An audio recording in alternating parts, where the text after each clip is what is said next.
He arrived with a suitcase full of doubts. He had traveled to many places and learned to expect the worst. He thought people were polite because they had to be. He thought smiles were for photos. He thought culture was a checklist. See this, taste that, buy souvenirs, go home. He planned to be a careful tourist, observe, not belong. But the Philippines had other plans. From the airport, the country began to peel his guard away. A taxi driver sang as he drove. A woman at the small stall handed him a napkin with a tiny note. "Welcome, Po!" He read it and felt something he had not felt in a long time. Surprise that felt like a friendly slap awake. He kept his wall up, but cracks formed fast. The first reason foreigners fall in love was not a grand thing. It was small and stubborn and everywhere. The first reason was kindness. He learned this at a sari-sari store. He bought a bottle of water, and the old lady added extra ice and said, "No charge." "It's hot today." She did not know him. She did not need anything from him. She simply wanted him to stay cool. He felt warmth in a world that had made him cold. Kindness in the Philippines did not always have a name. It slipped into moments like music, soft, easy, and true. A stranger would call after him because he left his bag, and the stranger would run it back, smiling like it was no trouble. Little acts stacked into a feeling, "I am safe here." The second reason poured out in laughter. The Philippines loved to celebrate. Everyone seemed to have a reason to make noise. Birthdays, fiestas, small blessings, big ones. Even on rainy days, people would gather under a small awning and laugh like the storm itself was only a guest. He watched neighbors share food and stories until the sun came back. He found himself laughing at jokes he barely understood, because laughter was a bridge that required no language. This place taught him how to find joy in small things. He began to live smaller moments bigger. He danced in the street once, just because a group of children dared him to. He remembered how to be quick and silly and young. The third reason arrived in colors so bright they hurt his eyes. Beaches like paintings, cliffs that looked like old soldiers guarding the sea, rice terraces that stepped up the mountains like a staircase for the sky. He went to places he had only seen online and discovered the pictures had been humble. The islands gave him dramatic sunsets and quiet mornings where fog touched the palms and everything smelled of salt and possibility. But beauty alone could not explain why he stayed. The third reason was generosity tied to nature, people who shared their best views without price tags. A fisherman invited him for a dawn ride to see hidden coves. A tricycle driver took a long route to show him secret coral reefs. The environment felt personal because people guarded it with love. The fourth reason came into his mouth and into his heart. Food, not fancy food, but honest food. Stews that tasted like the family recipe was hidden in a spoonful. Grilled fish that flaked like memory. Sweet mangoes so ripe they made him close his eyes and swear he had been cheated by every mango he'd eaten before. He learned that Filipino meals were arguments wrapped in laughter. You try first. No, you. Plates passed around like gifts. Food meant someone thought about you. Every meal invited him to stay longer at the table. Every table invited him to listen. People told stories between mouthfuls. He tasted history and hope. He felt cared for when someone piled rice on his plate with a grin. The fifth reason came when the storm arrived. Not a metaphor, but a real storm that shook the town. Power went out. Rain lashed the windows. Fear sharpened like metal. He watched people turn closer. Neighbors carried buckets, patched roofs, and brought extra blankets. Children were ushered into safe corners. Men and women lit candles and shared hot soup. He had seen disasters before in other countries, but never a kindness that felt louder than the danger. The town became a team. When the storm passed, they went out together and cleared debris as if it were a chore meant for all of them. The fifth reason was resilience with tenderness. People who did not break under trouble, but who reached for each other until the problem felt smaller. The sixth reason surprised him because it was quiet and clever and full of heart. It was ingenuity. Filipinos made things work with little, but made them feel like much. He watched a vendor fix a broken radio with tape and prayer and a smile, and that radio played music like a king. He saw bamboo bridges that held entire families crossing after the flood. He watched farmers turn old tires into planters. They reused, repaired, and reinvented their world daily, and they did it with a kind of pride that made survival look like art. This cleverness made life brighter. It meant challenges did not always mean the end. It meant people could find joy even when resources were small. Foreigners saw models of hope built from scraps. This inventiveness made him think maybe he could solve his own problems differently too. He remembered the night they taught him to cook adobo. The teacher had only a single gas stove and a pot that had seen many years of use. She tossed in garlic like it was magic, added a clumsy cup of vinegar, some soy sauce, bay leaves, and then tasted with a small spoon. She adjusted, not by measurement, but by memory. The adobo smelled like home. He realized craft did not need tools, it needed heart. The seventh reason came quietly, and then hit him like a wave. Family. Not only the family of blood, but a family made from neighbors, friends, and the people who met you for 5 minutes and remembered your name. He was invited to a Sunday lunch by a family that barely knew him. He expected politeness. Instead, he found chaos that was love. They put him in the center of their stories and allowed him to laugh at their inside jokes. A small child hugged him without permission and declared him Tito, uncle. An aunt insisted he try 2 desserts for science. The grandfather shared a story of the old town, and the whole table fell silent in respect. He felt anchored in a moment that had no agenda. Here, hospitality turned into belonging. He was included in dances and prayers, and in the small sacred rituals of daily life. His wall came down the night they all sang karaoke. He could not sing, but they clapped and said he was brave anyway. They fed him more rice. They put a shawl over his shoulders when the wind turned cold. He began to understand that family in the Philippines was a net. If one fell, many would hold them up. The eighth reason lived in the way people spoke.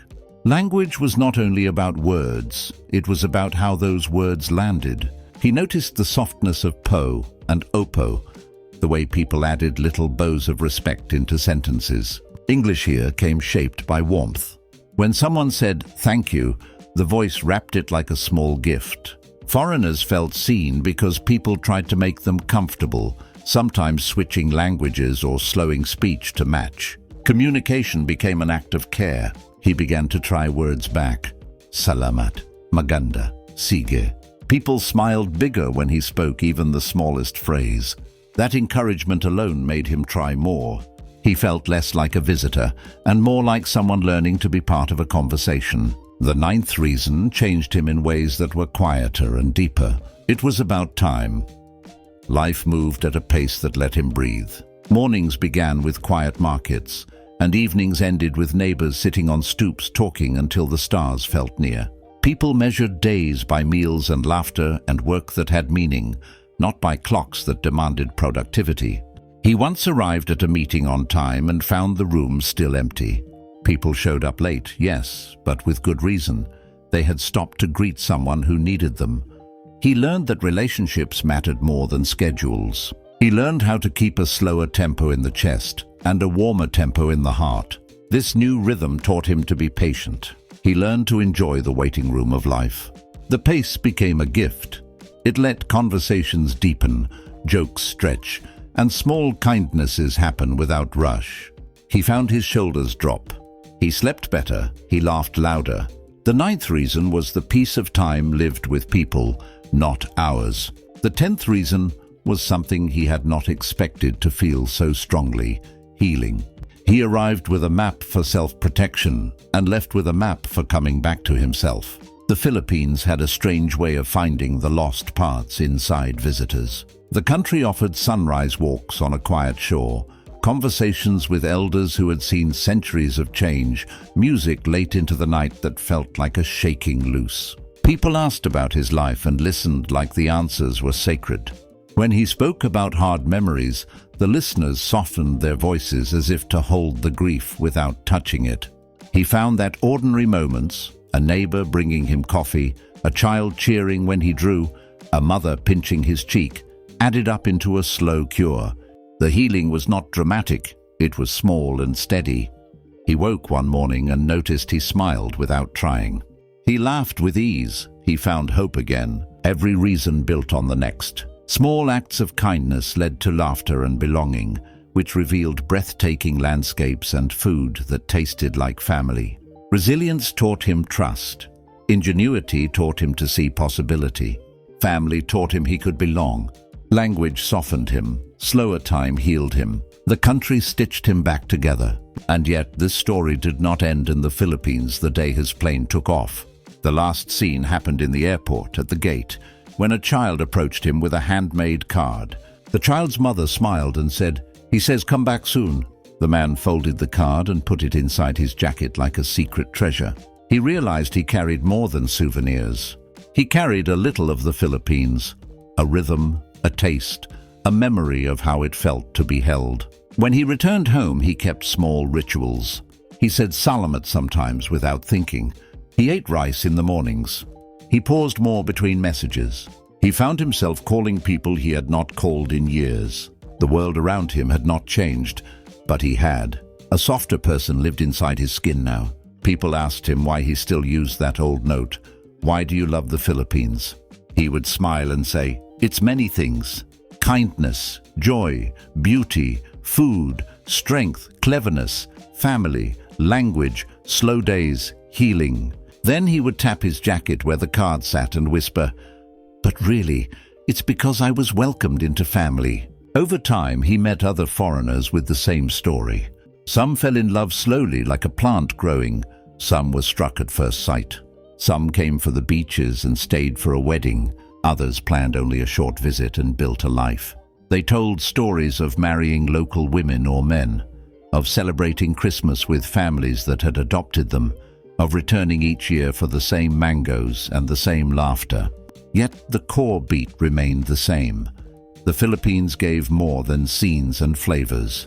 It gave belonging. If you ever go there with a suitcase full of doubts, know this: the country will test those doubts.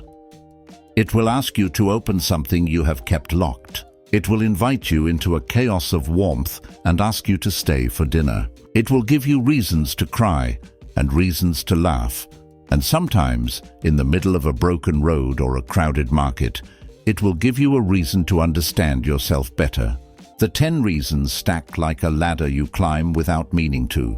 Kindness, celebration, nature's gift, food that loves you back, resilience, ingenuity, family, warm language, gentle time, and slow, steady healing. Each step makes the next one easier to reach. He thought he had been the traveler who kept things moving.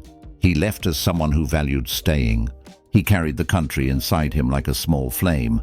And sometimes, late at night, when his world felt cold or loud, he would take the card from his jacket, read the child's uneven handwriting, and remember how small acts changed him.